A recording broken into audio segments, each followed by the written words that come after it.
Chathamangalam പുള്ളാവൂരിൽ jeep നിയന്ത്രണം വിട്ട അപകടം. തിങ്കളാഴ്ച പകൽ 9:30 സംഭവം. സുസുക്കി ജീപ്പ് നിയന്ത്രണം വിട്ട് ഇലക്ട്രിക് പോസ്റ്റും വീടിന്റെ ചുറ്റുമതിലും ഇടിച്ച് തകർക്കുകയായിരുന്നു. ചാത്തമംഗലം ഗ്രാമപഞ്ചായത്തിലെ പുള്ളാവൂരിൽ സുസുക്കി ജീപ്പ് നിയന്ത്രണം വിട്ട് ഇലക്ട്രിക് പോസ്റ്റും വീടിന്റെ ചുറ്റുമതിലും തകർക്കുകയായിരുന്നു. തിങ്കളാഴ്ച രാവിലെ 9:30 അപകടം.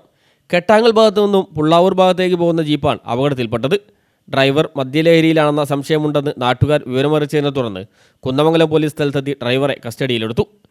ഇടിയുടെ ആഘാതത്തിൽ ഇലക്ട്രിക് പോസ്റ്റ് പൂർണ്ണമായും തകർന്നിട്ടുണ്ട്. അപകടം നടക്കുന്നതിന് തൊട്ടുമുമ്പ് സ്കൂൾ കുട്ടികൾ ഇതുവഴി കടന്നുപോയിരുന്നു. കുട്ടികളില്ലാത്ത സമയമായതിനാൽ വലിയ ദുരന്തം ഒഴിവാവുകയായിരുന്നു. സംഭവിച്ച കമ്മ്യൂണിറ്റിയിൽ ഇറക്കത്തിന് നമ്മൾ ഈ വണ്ടി കണ്ടതാണ്. പക്ഷേ ഇറക്കത്തിന് വരുന്ന സമയത്ത് തന്നെ വണ്ടി വിലം കടിച്ചുകൊണ്ട് വരുന്നുണ്ട്. അപ്പോളെ പിന്നെ ഓർഡറേക്ക് എത്തിയിട്ടാണ് വന്നത്. ആ സമയത്ത് നമ്മൾ വേറെ ആൾക്കാരോട് പറഞ്ഞിട്ടുണ്ട്, ഇത് നല്ല വണ്ടികളിലുള്ള പോക്കല്ലല്ലോ. ഞാൻ ഈ ഇറക്കത്തിലാണ് ആടെ നിർത്തി.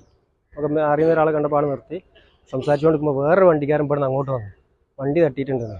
ഞാൻ വെച്ച് മറ്റേ ജീപ്പാണ്, കറുത്ത ജീപ്പാണോ? അതാ തട്ടിയെന്നാണ്. അപ്പോഴേക്കും ഞങ്ങൾ ബാക്കിൽ വണ്ടി വന്നു. ഓടിയെത്തിയപ്പോഴേക്കുണ്ട് ഈ കൊലത്തിലേക്ക് എടുക്കുന്നത്. News bureau, Mukkam.